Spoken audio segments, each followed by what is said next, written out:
It's an absolute washout as far as the monsoon session of Parliament goes. No work, no GST, and only disruption. What happens next then, and what does it really mean for the country? A very special guest is joining in on the show to talk about that and a lot more.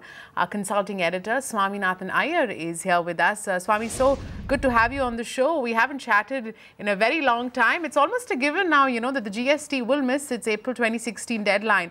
What do you suppose are the options now before the government? You expect the government to convene a special session, perhaps? The government needs to get on board enough people to get that two-third majority. For that, there are many different ways to do it, and it must try all of them. It appears to have failed in this session. If it can get the majority in a special session, by all means try it. But as of now, there is no guarantee. They have not yet got with the Congress party opposed, they have not yet got the numbers in the Rajya Sabha. So they need to manage the numbers, they need to do whatever is required if they want to get that done. I think they also have to decide in the light of the Bihar election, do they want to try to have one more special session in which they will again lose, and what this will do to their image. They will have to work this out. But as of now, what's clear is that the numbers or there is a lack of clarity on whether they have the numbers to get the GST through. You know, Swami, while everyone is blaming the Congress for disrupting the monsoon session of the Parliament, you know, can the government also absolve itself from the charges that at the end of the day it's paying the price for probably being arrogant and not reaching out enough to the opposition? Who's to be blamed? No, there's nothing arrogant about it. I will simply say that the BJP, when it was in opposition, did very similar things. All kinds of things were held up, and it gave the UPA an image of helplessness and drift. And if the BJP did that when it was in opposition, it should have realized that this is exactly the position it would face itself if it came to power. So I don't blame the Congress for doing unto BJP what BJP was doing unto Congress earlier on. How you get out of it, there is no simple answer. Either you can take a very, very tough line and say that, you know, I'm going to throw out all disruptors of any kind. But this will not solve your problem that you need the support of Congress or Congress plus allies to get your two-third majority in the Rajya Sabha. So you can't afford to be completely tough.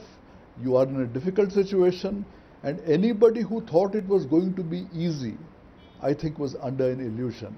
It was always going to be tough. So, Swami, what about the role of the Prime Minister? You know, people calling it Modi's Maun Vrat, so to say. You know, shouldn't he have taken a slightly more proactive approach to break this deadlock, engaged with the opposition, or probably even taken a conciliatory, you know, tone to get a deal done? No, I do not think taking a conciliatory tone would have solved anything. It would have made him look even more weak. I think they were searching for solutions. They were searching for some kind of conciliation. But the Congress was very clear that we want blood. We want Sushma Swaraj's resignation. We want Vasundhara Raje's resignation. And that Modi was not going to offer up. But he was left in a situation that on the one hand, he could not put forward a tough image. On the other hand, he was left looking dithering. I think this has certainly dented the image he had last year of being a strong, decisive leader. He does not look like that anymore. Swami, do you believe that the government, you know, in a hurry is somewhere perhaps taking some missteps? For instance, we're back to square one, you know, when it comes to the land bill. That's a clear case of retreat. Mr. Modi, as I said, has put his tail between his legs and fled. And it does not give him a good image at all.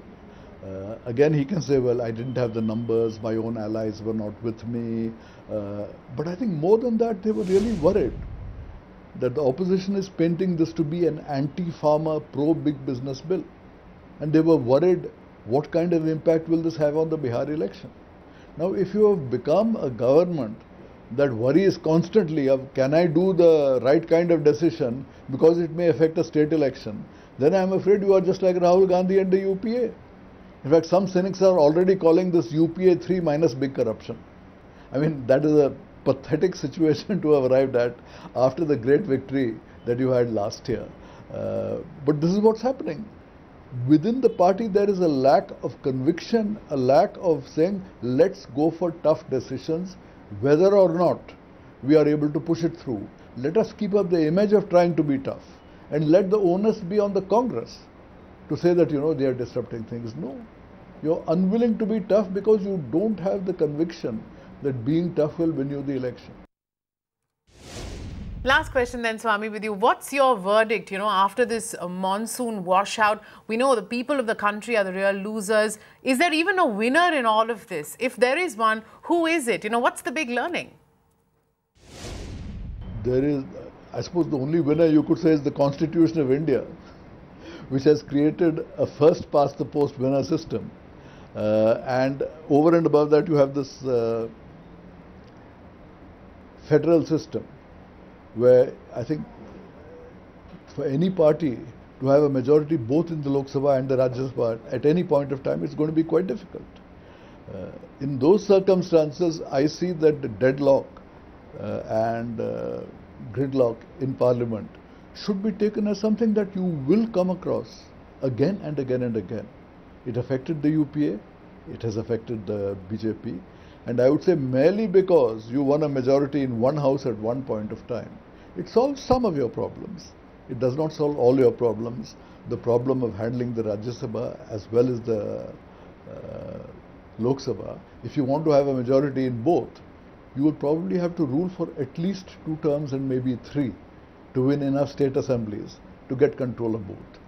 I don't see that happening, frankly. So I think the old era that you had till, shall we say, 1990, where the ruling party would also control the Rajya Sabha, I think those days are over and we are in for a new era of gridlock.